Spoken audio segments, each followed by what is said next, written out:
Violence is estimated to affect at least 1 in 3 women and girls at some point in their lives, and can have a devastating impact on victims, their families, and wider communities. 102 women have been killed this year, where a man has been alleged as a principal suspect. And in the year leading to June 2022, there were 3,635 recorded crimes of stalking and harassment and 972 sexual offences here in Milton Keynes, the highest figures for a single local authority in the Thames Valley region. Gathering together as we have now to demonstrate solidarity creates a real emotional connection. It underpins and gives meaning to simple actions like wearing a badge, signing a petition, writing a letter, or indeed attending a march or a vigil. It's very clear that our own destinies are intertwined with those of people who've been subjected to gender-based violence or who've been unjustly deprived of their rights. So this afternoon, let us imagine a world where women are free and safe to go about their lives and to participate in public life, both locally and globally. There are so many factors that connect us all in terms of freedom, conflict, and climate.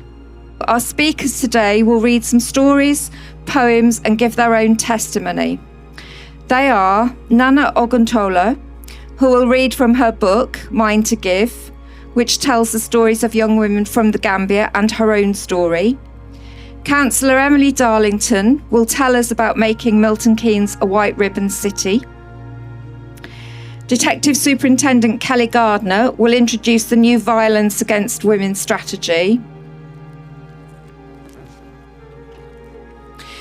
Ethan Kelly Wilson, a local white ribbon ambassador, will speak about his childhood experiences trying to protect his mother from abuse and why that made him want to be a white ribbon ambassador. Lisa Lovell, a community activist, will read from Maya Angelou's poem, Still I Rise. Then members of Milton Keynes Youth Cabinet will talk and read to us. Halima Sharafat will read lyrics of an anthem for Iranian protesters and the story of women, life, freedom movement. Sherry Delfan will read Returning Faith by Lynette Gutwein, and then Frozen Morofi will give a reading about the women in Afghanistan. So let's welcome the first speaker, Nana.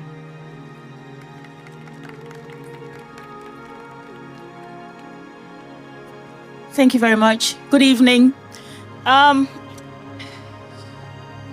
Okay, so just a quick preamble to my book. I actually saw some young girls talking about sexual violence on social media and their experiences. And then I also saw people laughing at them and saying it's not true and so on. And I decided to add my voice, you know, to kind of back them, to say this happens and to just give that support. And it began a journey really of self-discovery for me, of maybe healing. And so I turned it into a film. So we made films of 5 girls in the Gambia and their stories of sexual abuse. Obviously, we had to cover their faces and voices and things like that. And we premiered that film on the 25th of November 2019 online. It was during COVID. So we had the First Ladies of the Gambia, Sierra Leone, we had ActionAid and UNICEF and Plan International and so on attend. And I thought I'd turn it into a book as well. It's a book that I do not like to promote much, but don't talk about it much because obviously it brings lots of memories. But I'm not telling you the stories. There are many and they're harrowing. So I'm just going to tell you, I'm reading section 6 or chapter 6, which is my editing journey when I came to edit the films and how that felt. And that would kind of give you a look into the project itself, I think. The editing journey. During the filming of the documentary, the girls told their stories to my producers on camera. My producer, Lisa, sent me a couple of short clips of the stories. I immediately burst out into tears on hearing the stories. I felt sad, I felt angry. In fact, I made a comment on Facebook about the first encounter with the girls' stories. Filming for Mine to Give, not yours to take. The documentary on sexual violence against women is taking place in the Gambia at the moment. And the stories I have heard so far, heartbreaking. What I was not prepared for, however, was the impact the films would have on me when they actually arrived at my editing station. I literally fell apart.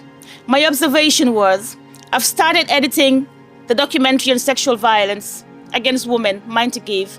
And dear Lord, it's distressing. I'm so hurt, sad, angry for these young ladies who have had to endure so much in silence. These were stories I could not listen to once and move on.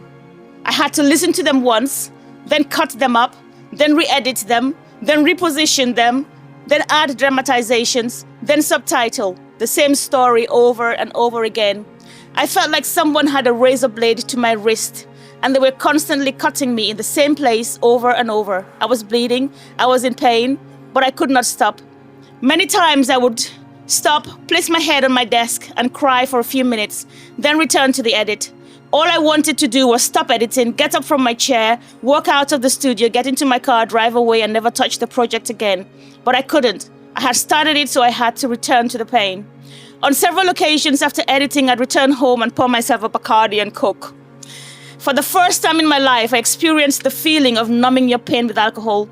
This was one of my entries. Yesterday, I came home from work after editing 2 stories on sexual violence, and I was distressed. As soon as I came in, I poured myself a Bacardi and Coke. And this is after I decided no more alcohol until next month to keep my sugar levels under control. So yes, the films led me to, what's my next page? To drink. I was distraught at work. So often I wanted to stop and not hear any more horrors, but I had to carry on as I had to edit the film. Yesterday, I felt like I was being cut over and over with a razor blade. It was a tough one. I was broken by the stories and I was not even sure how I was still standing. Then it came time to edit my own story of abuse. Now, I cursed the day I had even decided that this was a project I would take on. My entry. I'm editing my story of sexual abuse for the documentary Mind to Give. And I wish I had never started this project. I wish I could throw this ball back somewhere and never pick it up. I have cried through the girls' stories, now I'm crying through mine. I'm going to need a therapist after this, etc. Editing my story brought me face to face with issues I did not even know I had. I had written and filmed my story and cried through that, but there was something about listening to myself narrate my pain that took me someplace emotionally I had never been. I was watching someone else narrate a terrible ordeal, but that person happened to be me. Abused and molested from my innocence, unable to help herself and not even understanding what was happening in order to define it or report it.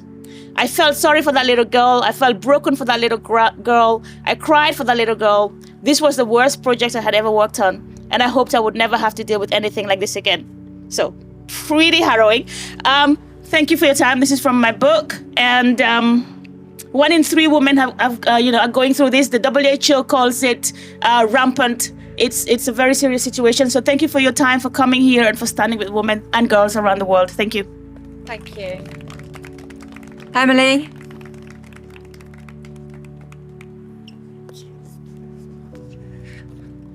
Good evening, everyone. My name is Councillor Emily Darlington.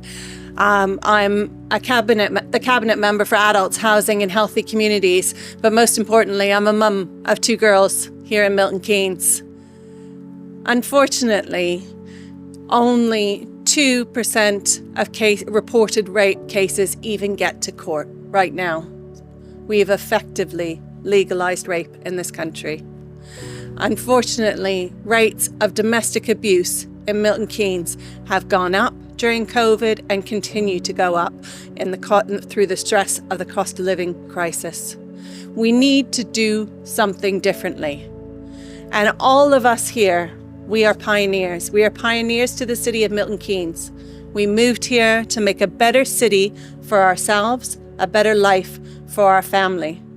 And actually, we have an opportunity here in Milton Keynes to do something differently. Instead of telling girls they need to stop walking in the evenings or wearing short skirts or going for a drink, what the White Ribbon campaign allows us to do is talk to all those men who are friends and allies to our cause and ask them to stand by our side and speak up for us. Speak up for the misogynistic language that gets used, call out catcalling, stop harassment on the street, and when there is violence in the home or violence against a woman, have the confidence to step up and say, that's not what we want in Milton Keynes. And while I'm here tonight representing the council, and I'm very, very proud of the fact that we are now a white ribbon organisation, I am more ambitious than that, because this isn't something that the council can solve on its own or the police can solve on its own. It's up to each and every one of us, from our homes to our schools to our organisations to our businesses, to all stand up and say, this is not the world in MK. This is not the city of MK that we want to build. The city of MK that we want to build is one that's safe for all girls, for all women, and for men to have that confidence to call out that behaviour when they see it. For me, I have my own stories, of course. I've been stalked as a politician. I've had my life threatened. But the problem with it is that it's not about my stories. It's the fact that every single woman here has her own stories. Every single one. And that is just not good enough. We have to move forward. And the White Ribbon points a really good way of an international solidarity around the world of other people who are signing up to the White Ribbon Pledge.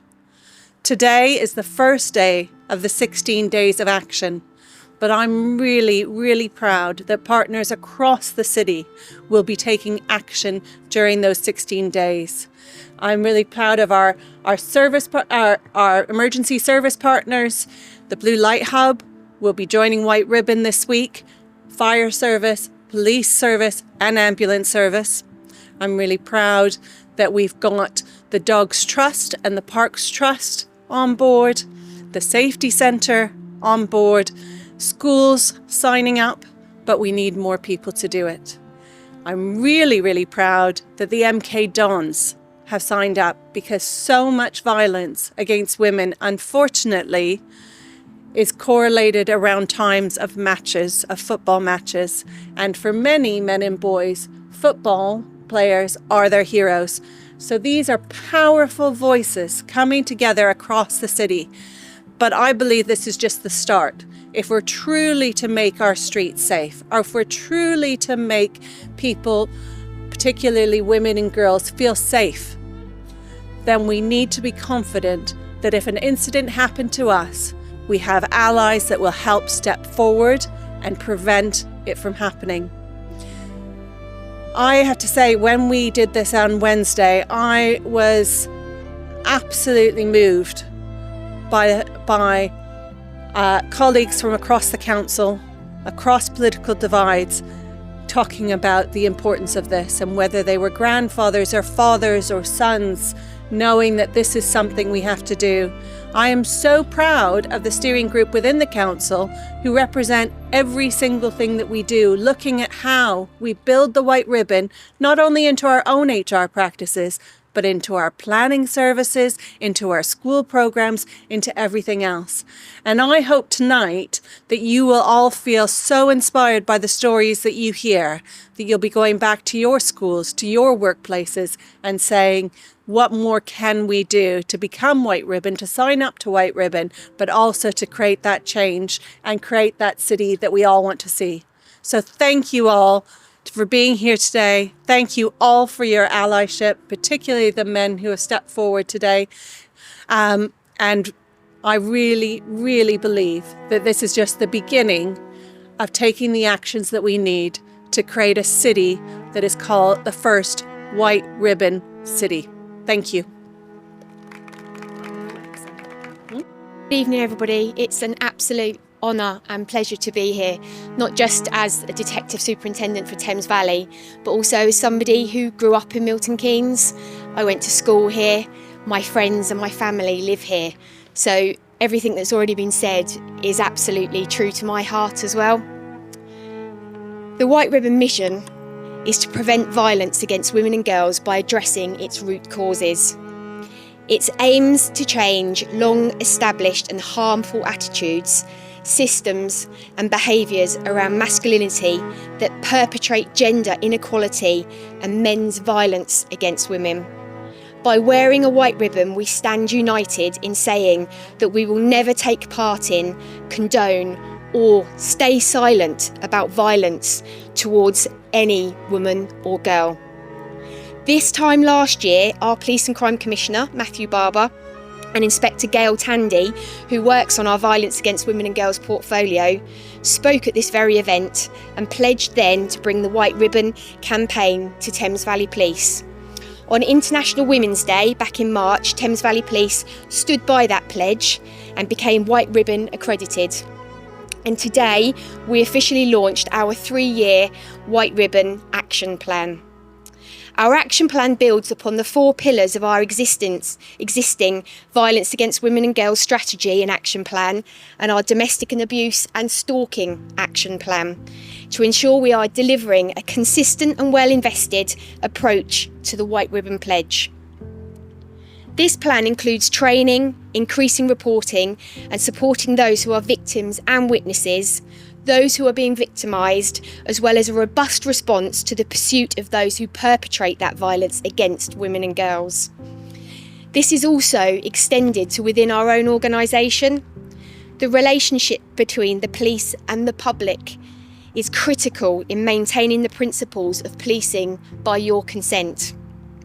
The concerns about behaviour and culture within policing are being addressed robustly and are being challenged. In addition to specifically the White Ribbon requirements and aligning to the wonderful arrival of the Knife Angel next week in Milton Keynes, Thames Valley Police will be running 16 days of action. Every local policing area across our force, and that includes all of our specialist departments, including my own domestic abuse investigation units, will be engaging in a variety of activities. We have over 100 events planned, and just some of these include running a number of our Project Vigilant operations. So Project Vigilant is an initiative that uses a combination of plainclothes and uniformed officers to carry out patrols outside our nightclubs, bars and pubs. It identifies people who may be displaying predatory behaviour such as sexual harassment, inappropriate touching, or just loitering, waiting for opportunities. We'll also be hosting a Cut It Out event for over 150 hairdressing and beauty students from Milton Keynes College, and this is going to be hosted at the Milton Keynes Don Stadium on the 13th of December. Cut It Out raises and trains these professionals to recognise the warning signs of domestic abuse and safely refer their clients to relevant organisations that can help. We've also arranged a Facebook Live event on the topic of domestic abuse. This is on the 9th of December, and we've got the absolute pleasure of having MK Act and Lisa, wherever you are, Lavelle is coming along to help us as well. So please do log into that. And not forgetting that we'll be joining our colleagues from Milton Keynes Council and MK Act at the Knife Angel at the Stadium on the 10th of December to provide advice and support on the topic of domestic abuse. All of this is aimed at making Thames Valley area and Milton Keynes a safer place for women and girls. Our voice is strengthened by working together, and I'm delighted to see that Milton Keynes Council have received their White Ribbon accreditation and have pledged to make Milton Keynes the first White Ribbon city. And isn't it great to be able to say city after all these years? Together we will educate, raise awareness and campaign to bring about change. I'm absolutely honoured to be a White Ribbon champion and to be Thames Valley Police's force lead for domestic abuse and stalking. With that honour, I give you all our commitment to unite with you to end violence against women and girls through our unending dedication to you, our communities. Hi everyone, my name's Ethan. I want to talk to you about my childhood, and it was a very long time ago that I'm talking about, over 30 years. I know I don't look it. And I just want to say that it was really harrowing writing down some of these words, remembering all of the things that happened, and, you know, growing up in domestic violence, it's not like, sometimes it's not like it is on the telly, you know, where it's constant. You have relationships that you love, and there are high times and there are really low times.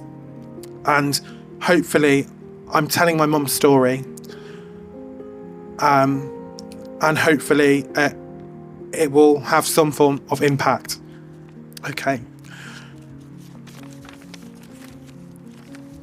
My mum was such an amazing woman, the queen of my life.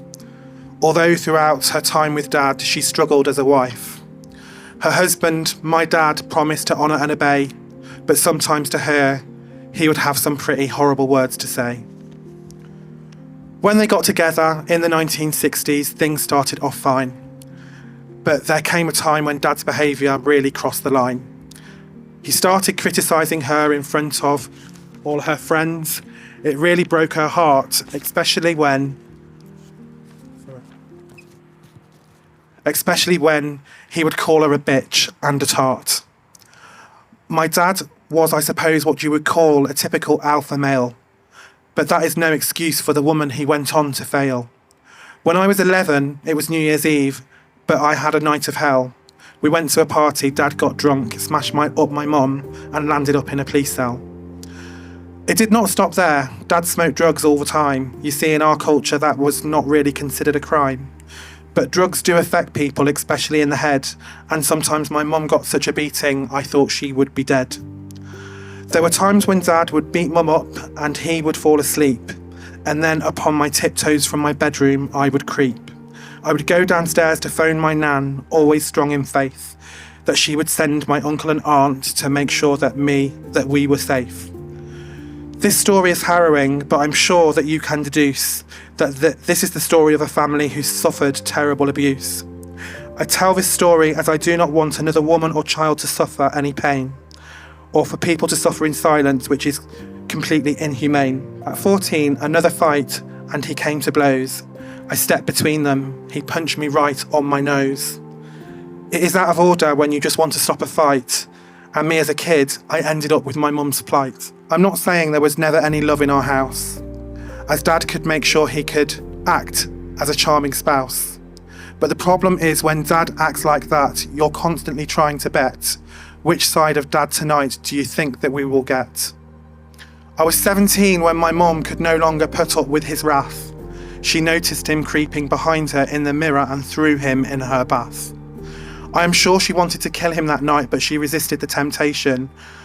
I called the police instead, and he went to a police station. This time I begged my mum not to go back with Dad, and for us to be alone. And every time he called to apologise, to simply put down the phone.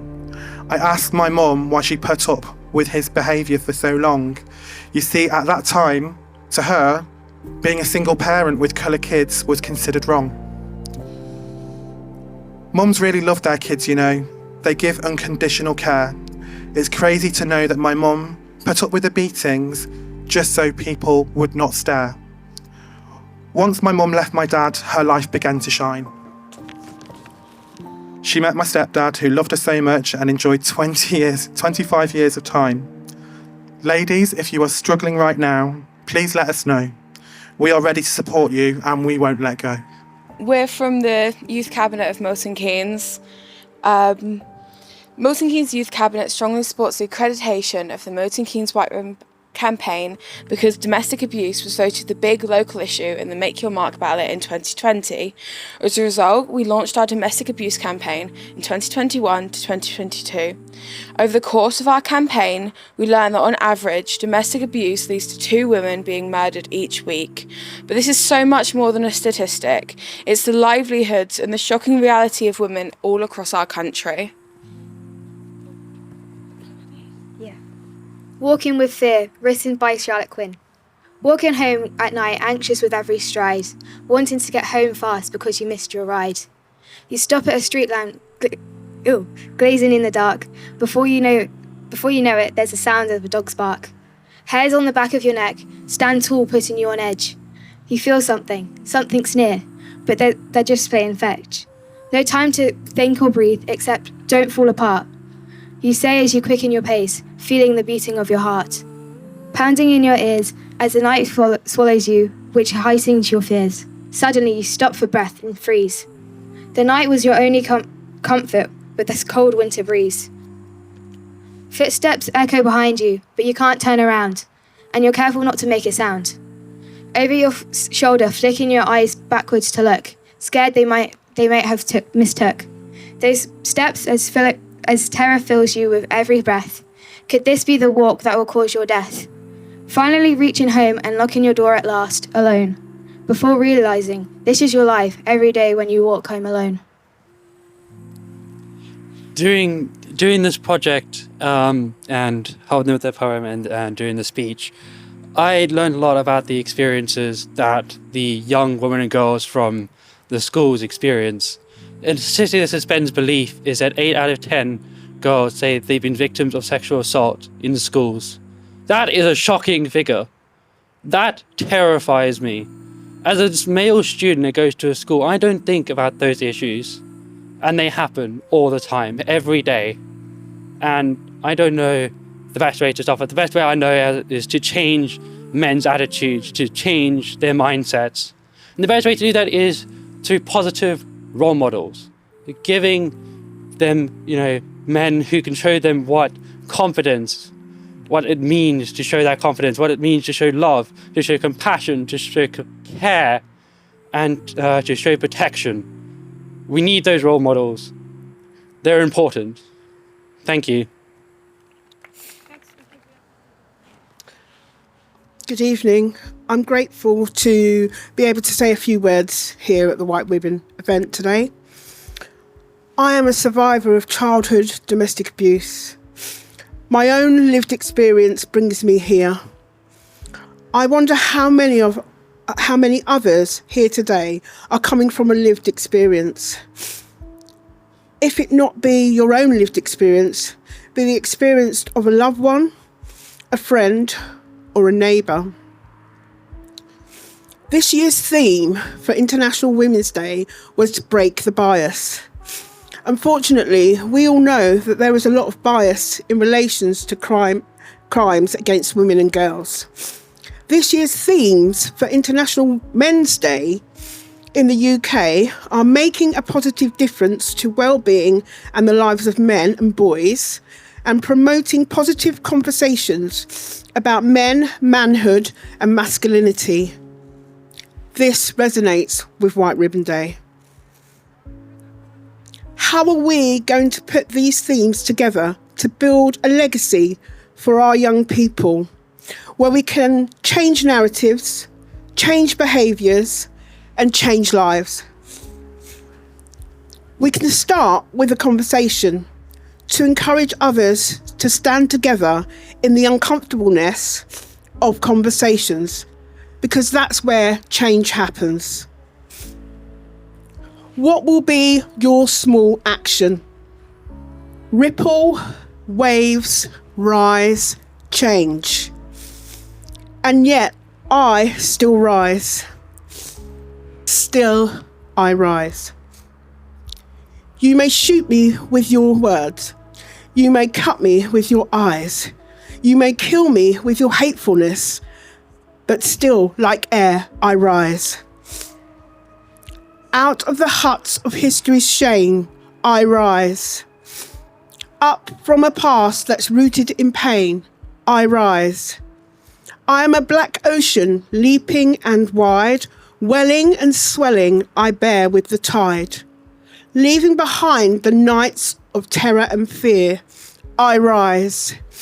Bringing the gift that my ancestors gave. I am the dream and the hope of the slave. I rise, I rise, I rise. On 13th of September this year, a young girl was brutally beaten by the morality police for not wearing her hijab properly in the street of Tehran. She died 3 days later in hospital. Her name was Mahsa Amini. Mahsa's name became a code for Iranian movement. People of Iran, mainly women, went on the street and demanded freedom and stop violence against women. In a powerful act of defiance, Iranian women publicly burned their headscarf and cut their hair.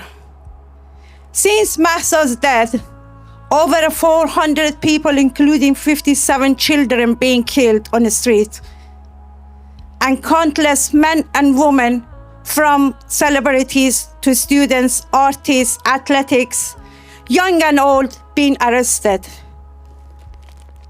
I would like to read you a song called Baraye, which means because of or for. This song was written by Shervin Hajipur, a young musician, in the wake of Mahsa Amini's death. The songs describe the people's grief and rage over a range of issues, starting with the demand for women's freedom, but also environmental crisis, economic mismanagement, religious repression, corruption, and countless other traumas, large and small. Many Iranians have cried listening to these songs over and over.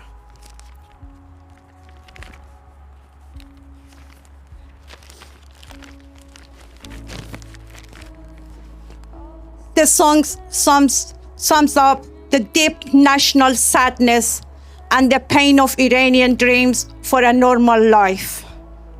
Hear the song. For the sake of dancing in the street, for the fear in the moment of kissing, for my sister, your sister, our sisters, for changing eroded brains, for the shame of pennilessness, for the yearning for a normal life, for those kids who survive by searching through garbage for their dreams, for this imposed economy, for this polluted air, for Valias Street and its dying trees, for Piruz and his possible extinction, for the forbidden innocent dogs, for the non-stop crying, for the image of repetition of this moment, for the smiling faces, for the students, for their future, for this mandatory paradise, for the imprisoned intellect, for the Afghan children, for all those countless fours, for all those meaningless chants, for the collapse of those flimsy houses, for the feeling of the peace and tranquility, for the sun after the long night, for the mental illness, pills, and insomnia, for a man, fatherland, prosperity, for the sake of the girl that wished to be boy, for the woman, life, freedom, for freedom, for freedom. Good evening, everyone. I'm so delighted I got this opportunity to be here today. I'm introducing myself. I'm Dr. Sherry Delfani, PhD in Environmental Engineering and Fellowship Researcher at Middlesex University, and also Milton Keynes local campaigner. I'm here today because I decided to break my silence after 22 years. 22 years ago, I've been made as a victim of domestic violence to flee my country and leave my 2-month-old son behind. Eventually, after 4 years, I managed to rescue my son and bring him to the UK. He's here with me. I'm reading the song, which is the edited of my through life and what I have been through and what I have achieved. You took away my innocence, my hopes, my dreams, my youth. You took from me my very soul. What could have been, I never knew. Your words would cut me deep inside, deep to the very core. Darkness, cold, I could not feel. Why did you hate me so? You crushed me as I screamed in pain. Your words ripped out my heart. The word grew dull. I feel insane. Did you ever care about that part? I don't think so. Is that what you wanted all along? I win, you lose a game. Control, submission, guilt, defeat. Yes, I still remain. It was for a child that I lived, although I rather would have died at the time. Now, how I thank God for that child. Because of him, I have survived. I will live in spite of you. You no longer have a say. My life, my body, my mind, my soul. You will never again have control, whether in this world or in the next. Justice will have a way. You hurt me and you almost won, but you lost, I have to say. A new dawn breaks of hope and peace, of happiness and grace. From me, these things you cannot take. My head held high, I walk by faith. Thank you. I am Frozan, one of the survivors of war from Afghanistan. As you know, the women in my country going to suffer violence from ages. And right now I'm going to read their basic demand in a frame of poem. You told me that we are equal. You told me that we are equal, so please treat me equally. While I change nappy, please fill the bottle of milk. Life doesn't pass just by saying we are the same. Sometimes even you can give me a head massage. Even this bothers me when I go to office. Can you please clean up the house? Don't promise me about future life. Don't promise me about future life. Give me a reason of joy in this moment. If you get free from your work, please spend some time with me. Come sit close to me, let's talk, and cure the wound of my heart. Why do I even need to say it? Please understand my feeling. You told me that we are equal. You told me that we are equal, so treat me equally. You watch your cricket, even will watch my daily soap. Just help me a little bit when I go to the kitchen. We also have this quality. We also have this quality of doing things together. We are standing with each other. This solution is gender equality. There are many ways that we can each make a difference and contribute to ending the normalisation of violence and making our streets and homes safe spaces for all of us, including our children. One way, as has been mentioned, is to look out for the events that are taking place locally as part of the 16 Days of Action, and they run up to the 10th of December, which is International Human Rights Day. We can also be conscious of the everyday language used by us and those around us. We can be discerning about the type of programmes we choose to watch, and we can avoid those which normalise or sensationalise violence against women. Finally, we can take the pledge to become white ribbon ambassadors or champions and call it out whenever we see violence.